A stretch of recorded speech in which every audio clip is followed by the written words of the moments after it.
Bangladesh security কর্পোরেশনের জলকোনায় আজ সবাই মাছ মারছে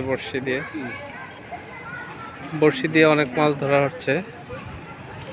আমাদের দাদা অনেক মাছ মারছে। হ্যাঁ, দাদা অনেক মাছ মারছে। আমাদের গেন্দা সিকিউরিটি কর্পোরেশনের একজন অফিসার মাছ মারছে।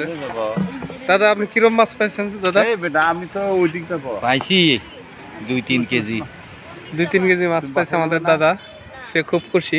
আজকের চেয়ে কালকে ভালো মাছ পাইছে। আজকে চাহিদা কম মাছের, সবাই মাছ মারছে।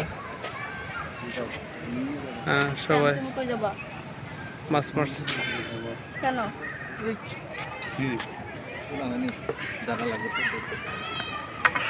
টাকশাল প্রতিষ্ঠান থেকে একটু দূরে, প্রায় 10-12 কিলো 10-12 পা হাঁটলেই পাওয়া যায় জলকোনাটি। একটু মনোরম পরিবেশ, বিকালবেলা সবাই মাছ মারছে।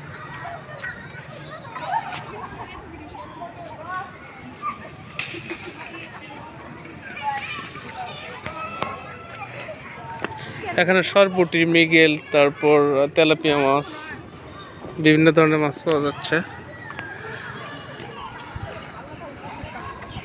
আজ থেকে 5 দিনের জন্য উন্মুক্ত করে দিচ্ছে, যে এখানে 5 দিন মাছ ধরা যাবে। তারপর নতুন করে আবার মাছ ছেড়ে দিবে, তখন আর ধরা যাবে না। 1 বছর পর পর এই জলকোনাটি আপনাদের জন্য মুক্ত করে দেয় 5 দিন মাছ ধরার জন্য।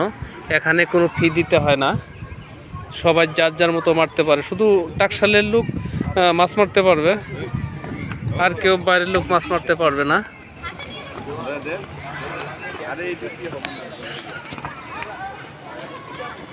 এই জলকোনাটি একটি একদম মনোরম পরিবেশের মধ্যে এই জলকোনাটি অবস্থিত।